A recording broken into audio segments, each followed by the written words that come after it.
pervert! Out of this club, now!"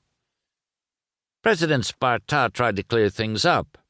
"Don Anselmo, there's been a mistake. The colonel, you see—" But Don Anselmo, who by habit lit up like a match at the slightest provocation, was by this point extremely worked up and wouldn't listen to reason.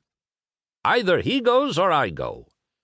"But, Don Anselmo, if you would just listen to me for a second—" "Then I'll go myself." And with a violent sweep of the arm he swatted the urn, which fell to the floor and, having already been opened, sent all the marbles rolling across the room as Don Anselmo ran into the privy, cursing like a Turk, and locked the door.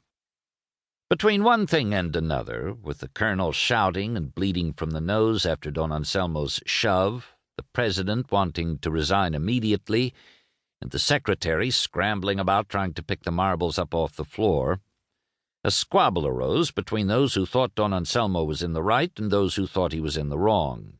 It took a good half an hour to settle things down again. "We must all recast our votes. The gentlemen members must vote whether or not to admit attorney Matteo Teresi to the club. A black marble means no, a white marble means yes.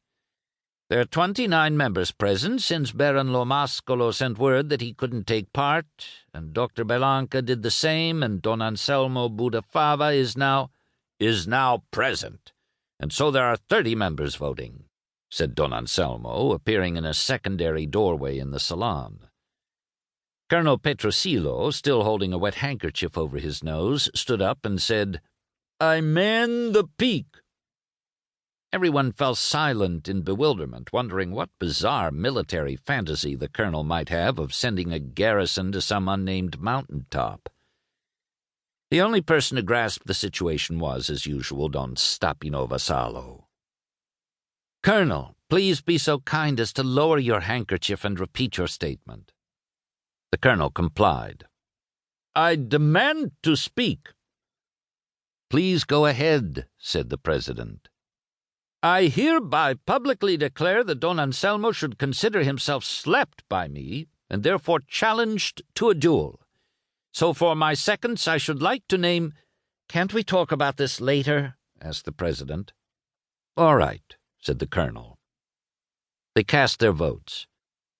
When the urn was reopened, out came 29 black marbles, signifying 29 no votes, and 1 white marble, signifying 1 yes. Since the vote had not been unanimous, the matter had to be raised again for discussion and then voted on a second time, as every decision concerning a potential new member had to be unanimous. Don Liborio Sparta decided to intervene. "Gentlemen, since today is Sunday, the midday mass will be starting in half an hour, and we must all go. I therefore propose a waiver of the rule concerning abbreviations of procedure. Are you all in agreement?" "Yes, yes," said many voices.